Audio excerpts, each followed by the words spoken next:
Tuhan, selamat berjumpa lagi, selamat berjumpa di tempat PRT. Ya, kita akan bersama-sama memuji Tuhan, bersama-sama berdoa, dan bersama-sama menikmati firman Tuhan. Sebelum kita mulai, mari kita berdoa dulu.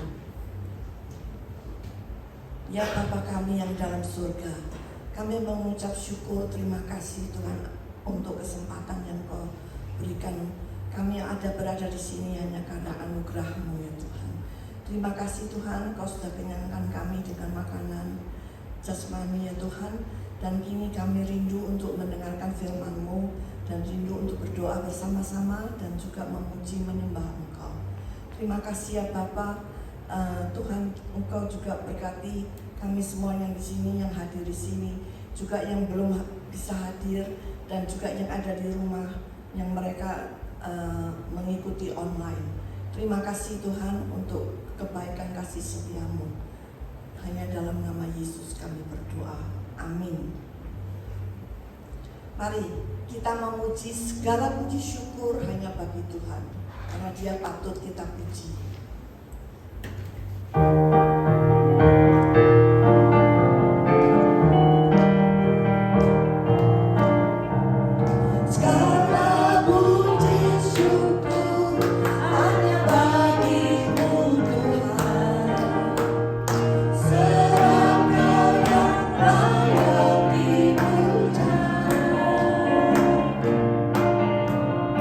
Kami mau bersorak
kami serahkan kepada Pak Suryo.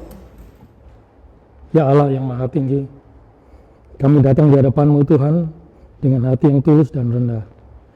Kami bersyukur atas kasih dan karunia-Mu yang tak terbatas Tuhan. Kami bisa berkumpul malam hari ini di tempat ini untuk belajar bersama-sama firman-Mu Tuhan. Beri kami hati yang terbuka, beri kami pikiran yang jernih Tuhan, sehingga kami bisa mengerti firman-Mu, sehingga bisa kami terapkan dalam kehidupan kami sehari-hari. Terima kasih atas berkat-Mu, terima kasih atas bimbingan-Mu, terima kasih dengan kami bisa sampai di tempat ini dengan tidak kurang suatu apapun. Terima kasih Tuhan, kami ucap syukur, kami berdoa dalam Tuhan Yesus. Amin. Saudara, malam hari ini kita akan belajar sebuah firman,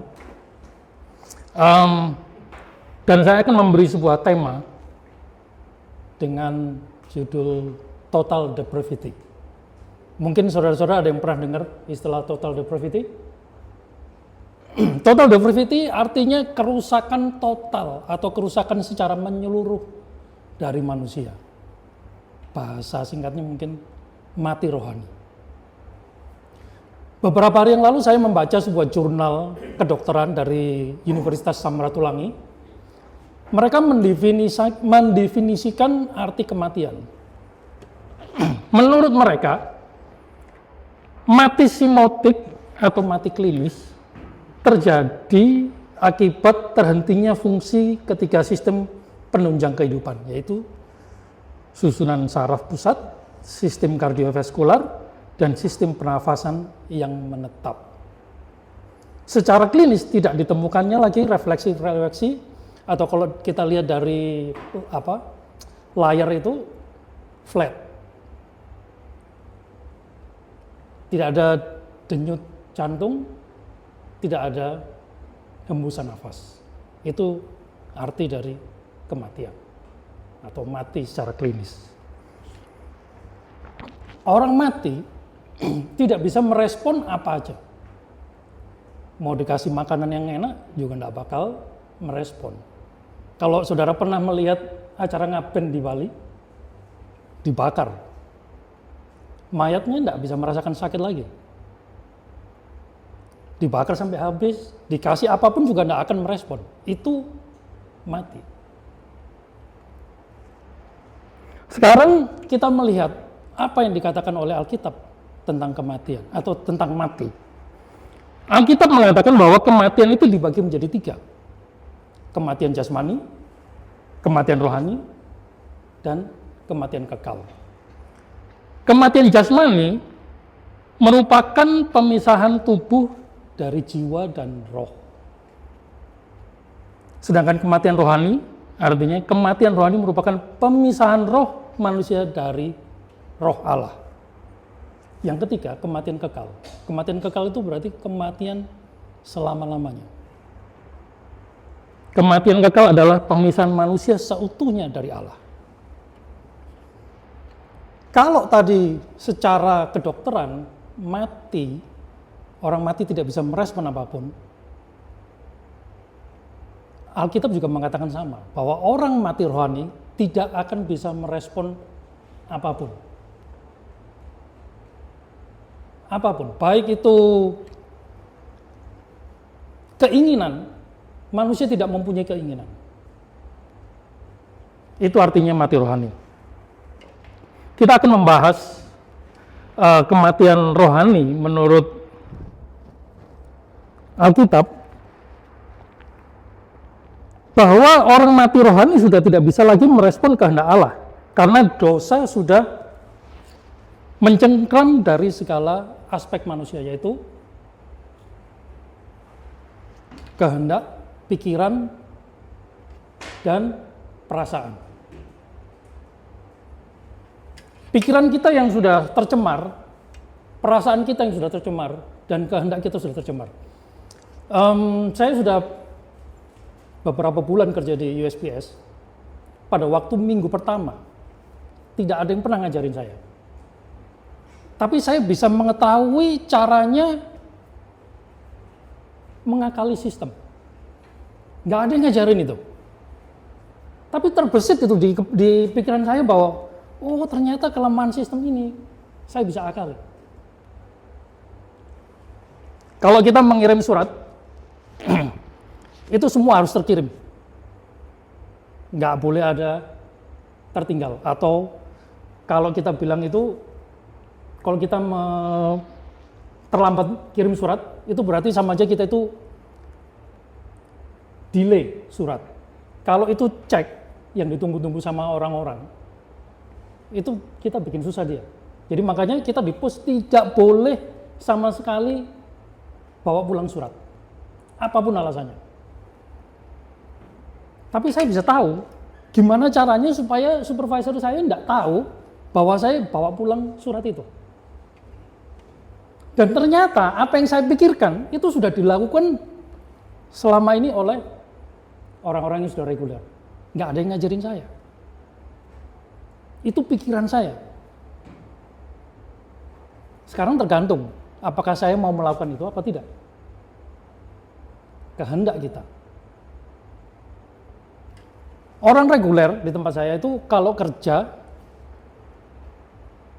hari Senin sampai Sabtu atau dia pasti libur hari Minggu. Kita sebagai karyawan baru atau istilahnya namanya CCA itu wajib kerja hari Minggu dan holiday. Kalau saya mengikuti keinginan saya iri. Mereka enak bisa seperti itu. Sedangkan kenapa saya enggak?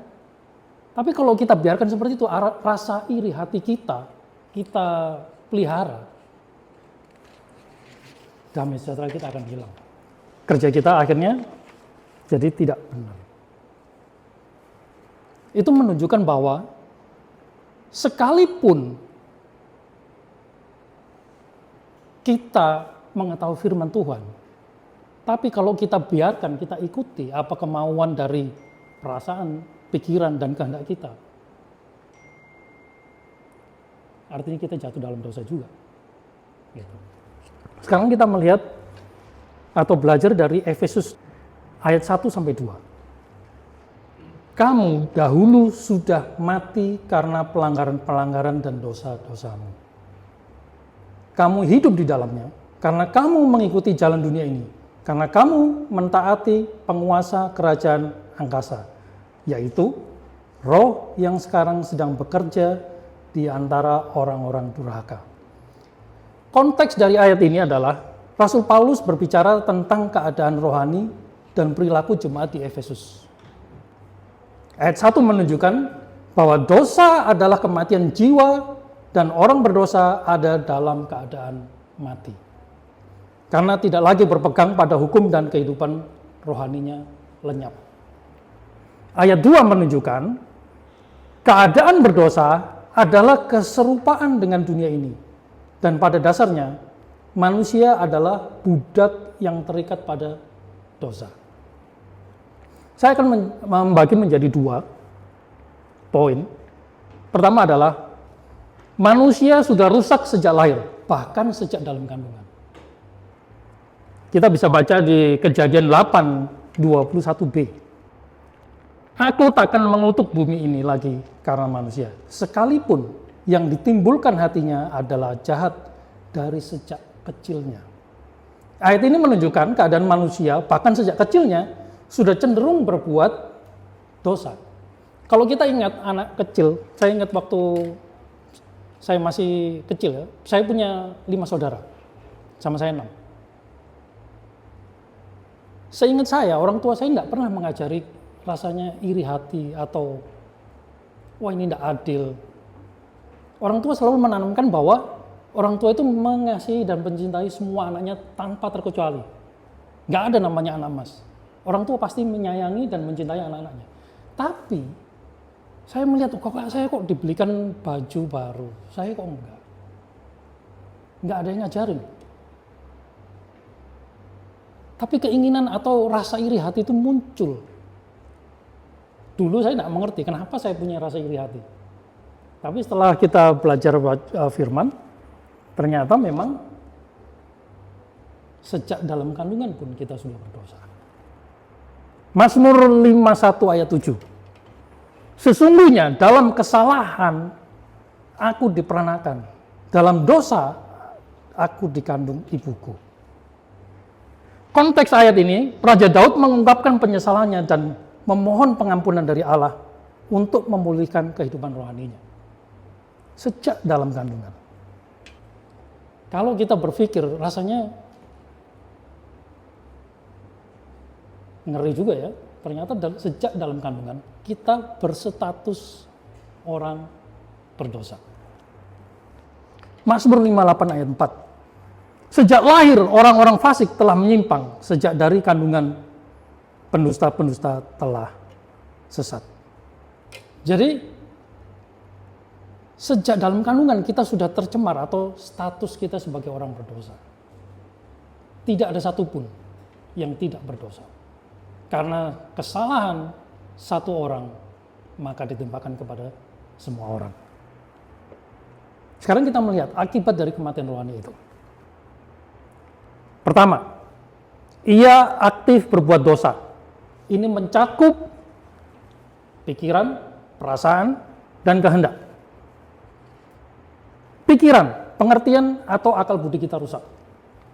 Roma 1 ayat 21.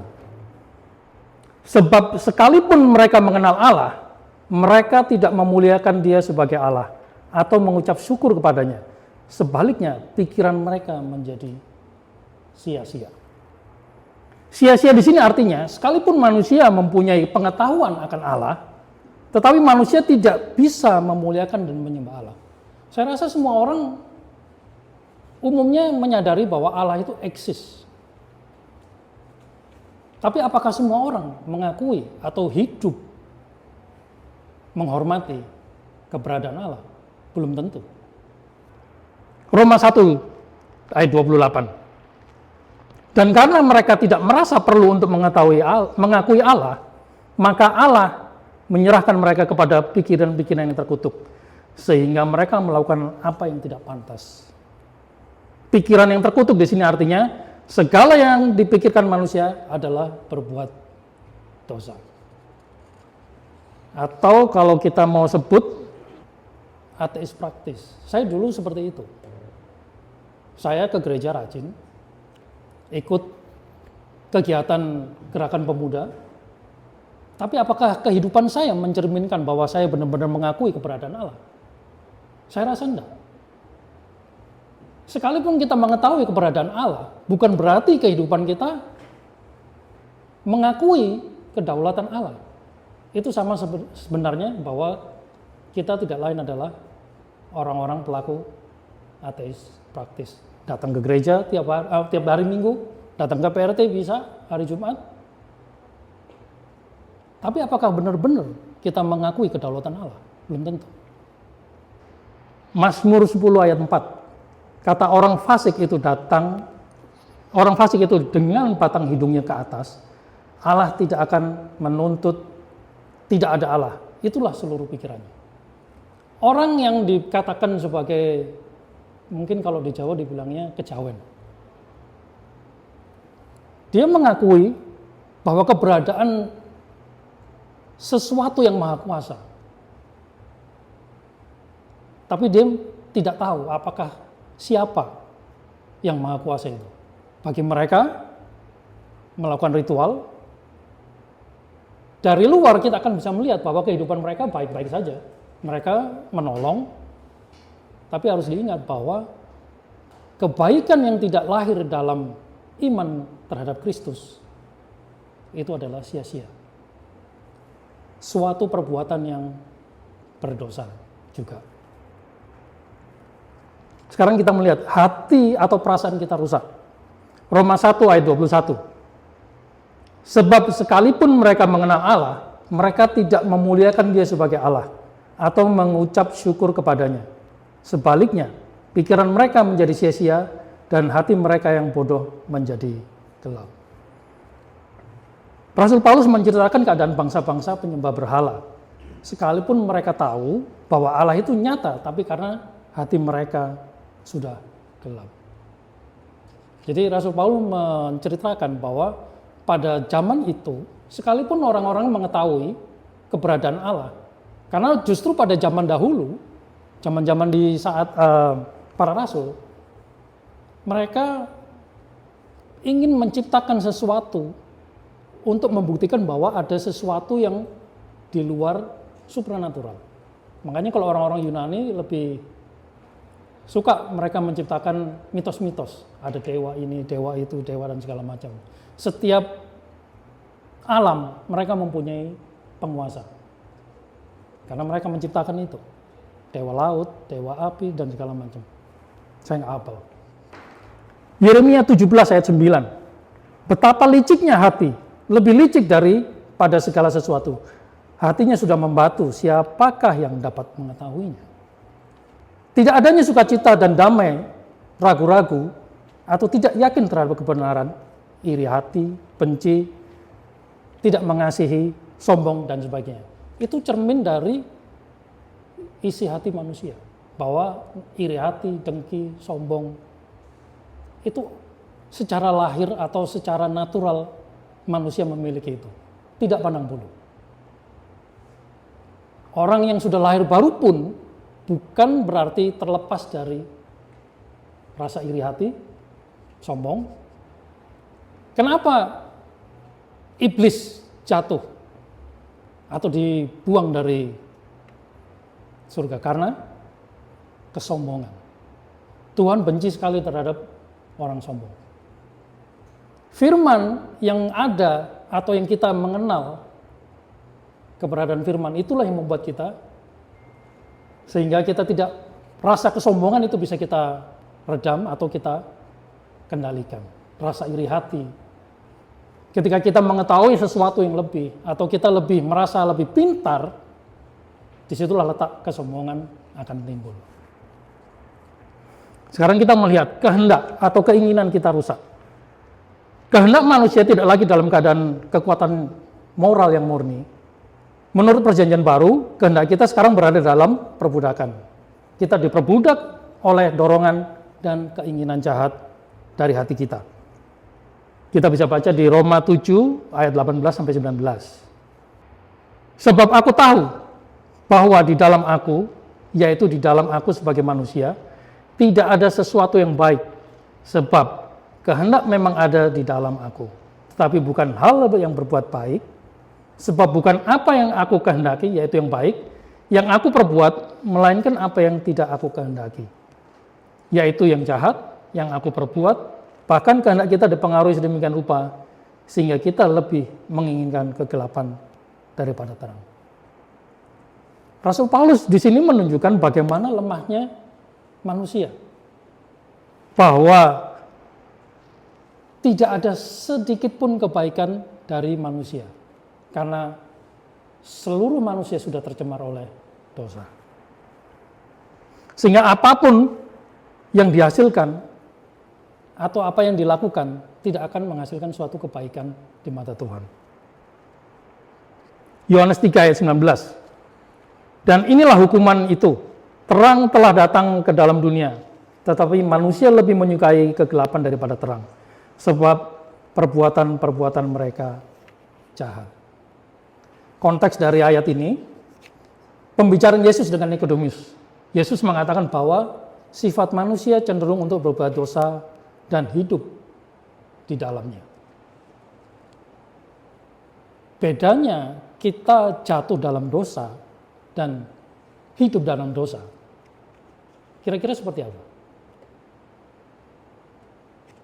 Ada yang bisa kasih contoh? Jatuh dalam dosa atau hidup dalam dosa? Beda nggak kira-kira? Jatuh dalam dosa atau hidup dalam dosa? Kira-kira beda nggak? Bedanya di mana?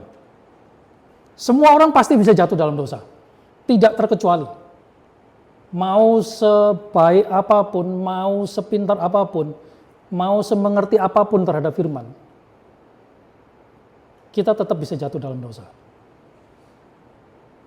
Tapi bedanya, kalau kita hidup dalam dosa, kita mengulangi dosa atau kesalahan itu seperti kehidupan sehari. Kita tidak merasa bersalah.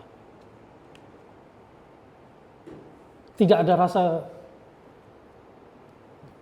conviction. Jadi it's okay. Kita seperti inilah manusia. Kita berbuat seperti ini maklum. Itu artinya kita hidup dalam dosa. Sekarang kedua, manusia tidak peduli pada hal-hal rohani. Kalau tadi kita melihat bahwa akibat dari dosa itu, sekarang kita melihat bahwa manusia tidak peduli pada hal-hal rohani. Baik dosanya maupun ala firman Tuhan atau Injil dan sebagainya. Roma 1 ayat 21. Sebab sekalipun mereka mengenal Allah, mereka tidak memuliakan Dia sebagai Allah atau mengucap syukur kepadanya. Sebaliknya, pikiran mereka menjadi sia-sia. Sia-sia di sini artinya sekalipun manusia mempunyai pengetahuan akan Allah, tetapi manusia tidak bisa memuliakan dan menyembah Allah. Harus inisiatif dari Allah. Allah lah yang menarik kita. Allah yang mencari manusia, bukan manusia yang mencari Allah. Kalau sampai kita berpikir bahwa Allah sifatnya itu pasif, kita yang aktif, ini suatu kekeliruan pengertian terhadap firman. Bahwa kalau Allah tidak mencari kita, nggak mungkin. Kan seperti perumpamaan gembala mencari domba yang hilang. Kira-kira seperti itu. Nggak mungkin dombanya yang cari gembalanya. Tapi gembalanya yang mencari. Sekalipun dombanya cuma satu yang hilang, dia akan cari kemana tuh. Di bawah jurang sekalipun dia akan cari dan turun. Itulah Allah.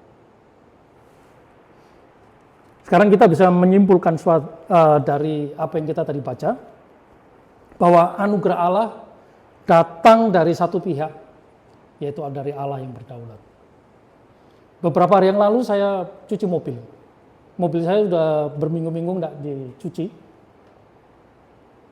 Beberapa hari yang lalu hujan, lumayan deras juga. Pulang kerja saya lihat mobil saya berubah warna, pentol-pentol, seperti kayak macan tutul gitu.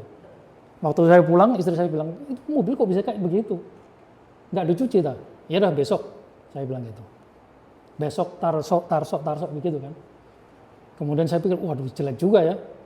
Takutnya nanti kalau ke senggol bisa beset ini. Singkat cerita saya pergi ke tempat pencucian mobil.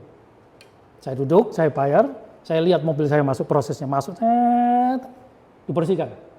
Setelah dibersihkan, dicuci, dikasih sabun, keluar, orang sudah nunggu pakai lap. Dilap. Itu frame-nya itu yang untuk itu, dilap itu kain satu untuk satu roda. Warnanya hitamnya minta ampun. Saya ngeliat, wih hitam kayak gitu. Satu lap, ganti lap lagi, ganti lap.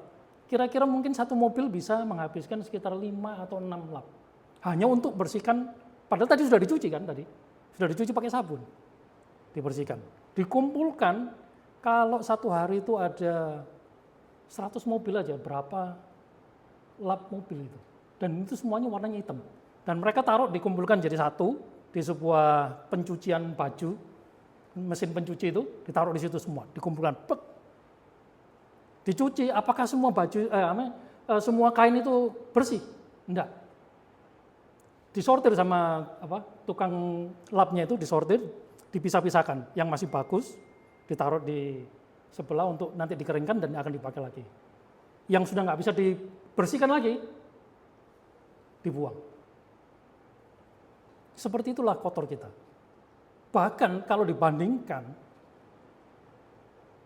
kita lebih kotor daripada itu. Kalau kita baca, arti bahwa kita itu seperti kain yang kotor itu, kan kita pernah membahas itu ya, bahwa kain yang kotor itu seperti kain pembalut wanita.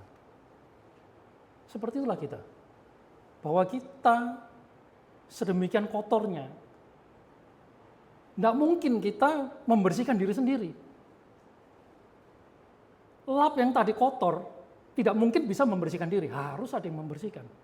Kita pun seperti itu. Tidak mungkin kita membersihkan diri kita sendiri. Allah lah yang membersihkan kita. Melahirbarukan kita. Kerusakan total manusia menunjukkan kepada kita bahwa anugerah Allah datang dari satu pihak. Manusia tidak mungkin mampu untuk menyelamatkan diri dan mendekat kepada Tuhan. Karena Tuhanlah yang berinisiatif. Ketika Tuhan memilih dari 100 orang yang rusak atau yang kotor, dia pilih sebagian. Itu karena Allah yang berdaulat, bukan karena manusia. Sama seperti tadi lapnya tidak bisa mengatakan, wah tukangnya ini tidak adil, tukang cucinya ini. Kenapa bukan aku yang dipakai lagi, tapi kenapa aku yang dibuang? Tidak seperti itu.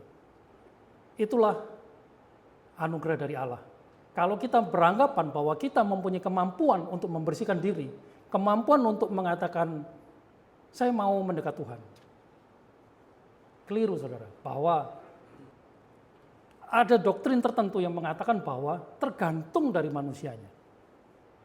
Saya rasa orangnya kurang baca firman, atau salah menafsirkan arti firman itu. Bahwa firman jelas-jelas mengatakan bahwa tidak ada satupun orang yang bisa, keselamatan itu adalah anugerah. Bukan dari hasil pekerjaan. Amin. Mari kita berdoa. Tuhan, terima kasih Tuhan, kami ucap syukur pada malam hari ini kami bisa belajar sebuah doktrin dasar sehingga kami bisa mengerti, sehingga kami bisa memahami bahwa Engkaulah yang berdaulat. Keselamatan yang kami peroleh karena anugerah, bukan karena hasil usaha kami. Terima kasih Tuhan, kami ucap syukur. Kami berdoa dalam nama Yesus. Amin. Allah kuasa melakukan segala perkara. Allahku maha kuasa. Dia ciptakan seisi dunia, atur segala masa. Allahku maha kuasa. Bapa di surga, Engkau Allah yang maha kuasa, pencipta langit dan bumi, pencipta kami semua, dan sudah memberikan kami Tuhan Yesus Kristus datang ke dunia menyelamatkan kami, orang-orang yang berdosa. Ya Tuhan, siapalah kami, hanya debu saja. Tapi Engkau mengasihi kami ya Tuhan Yesus, mau menyelamatkan kami dan memberi kami kesempatan, kekuatan, kesehatan untuk terus belajar firman-Mu, bertumbuh dalam firman-Mu, dan kami boleh berdoa syafaat bersama-sama. Kami saat ini berdoa dengan sehati untuk saudara-saudara kami yang lemah tubuh dan sakit. Ya Tuhan, Kau sedia mengasihani Cifrida.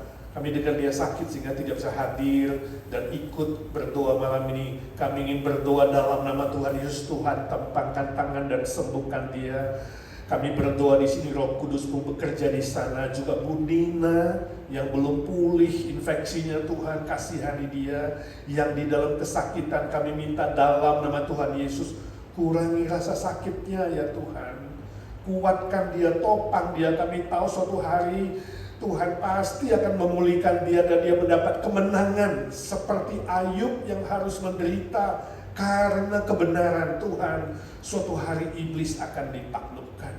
Kami berdoa untuk Mama Merin yang masih di konvalesen, juga Cilismo di konvalesen yang dalam pemulihan. Tuhan kasihani mereka, sertai mereka, pulihkan dengan kekuatan baru, kesehatan yang baru. Kami bersyukur untuk Budi Sayukyo, dia sudah keluar dari rumah sakit dan sekarang dalam pemulihan. Tuhan, kuatkan dia fisik, mental, rohani, terus berharap dan beriman kepadamu. Kami berdoa untuk saudara Willy Aziz, kami bersyukur sudah banyak kemajuan. Kami bersyukur dia sudah bisa berjalan walaupun harus dibantu dengan tongkat. Tuhan, beri dia iman dan kekuatan, dia rindu bisa datang beribadah di rumah Tuhan. Kami serahkan anak remaja kami, Arthur Palar, ya Tuhan, Kasihani dia, Engkau sudah memulai mujizat pada dirinya, mengawali, dan Engkau berjanji Engkau tuntas ya Tuhan akan memberi mujizat yang sempurna. Kasihani Rina Porum ya Tuhan, dalam pemulihan kesehatan setelah dia dioperasi. Tuhan jamahlah dia, kami berdoa di sini, Engkau sembuhkan dia dan tumpangkan tangan-Mu. Lisa Nur Salim, Wan yang juga lemah baik dalam jantung, Lisa kakinya masih sakit, Tuhan jamah dan sembuhkan. Kuatkan mereka boleh setia mengikut Tuhan, sungguh-sungguh bertumbuh di dalam kasih setia-Mu Tuhan. Untuk Dante, minggu depan dia akan cek jantungnya Tuhan. Kami tahu bumi tidak sempurna, jantungnya ada sedikit masalah, tapi kami yakin Tuhan Engkau yang menciptakan jantung itu, sembuhkan dia, pulihkan secara sempurna Tuhan. Walter untuk kesehatan mata kanannya, Charlie supaya dia tetap kuat di dalam Tuhan walaupun dia tidak sempurna, tapi kuasa kasih-Mu ajaib dan sempurna. Baby Noah supaya satu titik di jantungnya boleh segera tertutup ya Tuhan, dia sempurna dan sehat. Kasihani mereka yang menunggu kesembuhan yang ada di Indonesia, anaknya Cirita, Yafet Martin yang kena liver dan autoimun. Juga kami doakan mereka yang lemah, senior kami Tante Oni, maminya Ramona, Liao Oijun, kakaknya Ci Evi yang di Indonesia Tuhan. Kami berdoa di sini, kuasa kasih-Mu bekerja di sana. Terpuji nama-Mu ya Tuhan. Para senior kami satu persatu kami serahkan dalam tangan-Mu. Kami bersyukur untuk Pak Hari yang sudah CAT scan kemarin dan hasilnya sedang menunggu. Tuhan tolong, Tuhan kuatkan dia. Kami bersyukur semua proses dijalankan dengan baik. Kami berdoa untuk Ci Sylvia Lee, sembuhkan matanya. Om Budi Pualam sah, Tuhan beri kekuatan kaki untuk terus bisa setia beribadah kepada Tuhan. Khususnya Om Paul Wardana, ya Tuhan Engkau sendiri yang beri kesehatan, kekuatan, semangat baru untuk bisa terus melayani di Evergreen. Berkati semua senior kami Tuhan. Tante Lena, tambahkan daya ingat dan kakinya yang lemah. Kuatkan Om Paul dengan kesabaran bisa menemani Tante Lena dengan baik. Juga semua senior kami yang hidup dalam kesendirian, Tante Pauline, Tante Lucy, Tante Isha, Tante Ita, Tante Aiwati, Tante Sumi, Tante Nelly, Ci Irene, Ci Rostin, Ci Eti. Tuhan kasihanilah mereka satu persatu. Kuatkan mereka secara fisik dan mental. Berikan sukacita dari sorga. Berkati nafsu makan mereka, istirahat mereka. Kami bersyukur untuk Pak Humphrey dan Ci Sylvia So yang terus bisa setia melayani Tuhan. Itu tekad mereka ya Tuhan. Hamba-Mu kami berdoa bersama dalam nama Tuhan Yesus. Jamah segala kelemahan tubuh. Berikan sukacita, semangat baru untuk terus melayani Tuhan, menjadi contoh teladan bagi kami orang-orang yang muda. Kami berdoa untuk semua anak mantu cucu dari para senior kami Tuhan, dimanapun berada. Berikan mereka hati yang takut akan Tuhan, hormat orang tua, dan juga hati yang tahu mengasihi orang tua. Tuhan, kami berdoa semua anak mantu cucu, kalau di antara mereka ada yang belum mengenal Tuhan, kasihani Tuhan. Biarlah sungguh-sungguh dilahir barukan oleh firman dan oleh Roh Kudus. Juga saudara famili Handai Tolan kami di Indonesia Tuhan. Kalau ada yang belum mengenal Tuhan, biar dengan cara dan waktu Tuhan, Tuhan panggil dan Tuhan selamatkan satu persatu. Yang sudah percaya mereka sungguh-sungguh bertumbuh makin dewasa di dalam Tuhan. Berkati Indonesia dan Amerika dalam persiapan pemilihan umum ya Tuhan tahun depan. Berikanlah kestabilan politik, ekonomi, keamanan, khususnya Amerika yang semakin bobrok di dalam moral, di dalam rohani. Ya Tuhan kasihanilah. Ya Tuhan, kami berdoa untuk para liberal. Ya Tuhan, berikanlah hati yang sungguh-sungguh bertobat kembali kepada firman-Mu, termasuk gereja-gereja yang menentang firman Tuhan dan menentang Tuhan. Kasihanilah ya Tuhan. Kami berdoa untuk pekerjaan pekabaran Injil di seluruh muka bumi ya Tuhan, dengan berbagai macam media, baik itu audiovisual, baik itu media sosial, dan juga pembagian Alkitab, buku-buku, persahabatan, dan lain sebagainya. Tuhan, kasihani 2/3 penduduk bumi yang belum diselamatkan ya Tuhan. Kasihani. Jadikan IGNC gereja yang mengabarkan Injil, Gereja yang bermisi, gereja yang berdoa, gereja yang saling mengasihi, yang kompak satu dengan yang lain, majelis, aktivis, jemaat, semua punya hati yang mengasihi Tuhan. Sungguh-sungguh dilahirkan kembali oleh Roh Kudus dan oleh firman. Ada kehausan terhadap firman Tuhan dan bertumbuh. Kami doakan program Biko. Kami bersyukur lebih 20 orang yang ikut Tuhan terus pelihara jiwa-jiwa yang haus akan firman ini Tuhan. Berkati program retreat Thanksgiving Tuhan, biarlah jemaat Tuhan rindu bertumbuh dalam firman dan juga dalam persekutuan, sehingga ada kebersamaan di dalam Tuhan Yesus. Jadikan kami keluarga rohani yang sungguh-sungguh saling membangun, saling mengasihi, saling mendoakan dan mensupport satu dengan yang lain ya Tuhan. Terima kasih Tuhan, terima kasih. Dengar doa kami satu persatu. Yesus, Yesus, dengar doaku.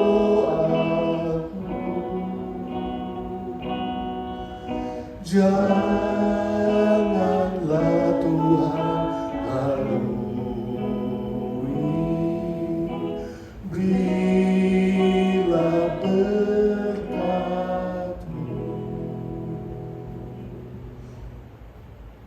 Ya Tuhan, kami berdoa untuk semua saudara-saudara yang diam-diam berdoa kepada-Mu dengan pergumulan masing-masing. Baik yang hadir di sini, baik yang mengikuti online, Tuhan Kau sendiri yang tahu pergumulan anak-anak-Mu satu persatu. Terima kasih Tuhan, terima kasih.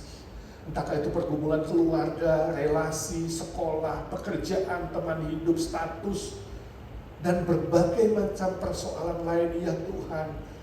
Dengarkan doa anak-anak-Mu. Berkati anak-anak remaja kami, anak-anak sekolah minggu kami, mereka yang masih sekolah, berikan hikmat. Berikan hati yang takut akan Tuhan di tengah-tengah tantangan yang berat di sekolah, khususnya di teman-teman yang liberal di sini di New York. Kami juga ingat Teddy di sana Tuhan dengan pergumulan gak gampang, Tuhan kuatkan. Juga anak-anak remaja kami di sini ya Tuhan, berikanlah hati yang sungguh-sungguh mau dekat dengan Tuhan dan takut kepada Tuhan. Terima kasih Tuhan, terima kasih. Kau dengar doa kami satu demi satu ya Tuhan. Dalam nama Tuhan Yesus Kristus kami berdoa, memohon berkat, memohon mujizat Tuhan. Sebab Engkaulah Tuhan yang berjanji mendengar doa anak-anak-Mu. Ketika kami sungguh tinggal di dalam firman-Mu dan firman-Mu di dalam kami ya Tuhan, Kau berkata minta apa saja dan Kau akan mengabulkannya ya Tuhan. Dalam nama Tuhan Yesus, Raja segala Raja, Tuhan segala Tuhan, Allah segala Allah, kami berdoa dan memohon berkat Tuhan. Amin. Bapa terima kasih, Bapa terima kasih, Bapa di dalam sorga, ku beri terima kasih.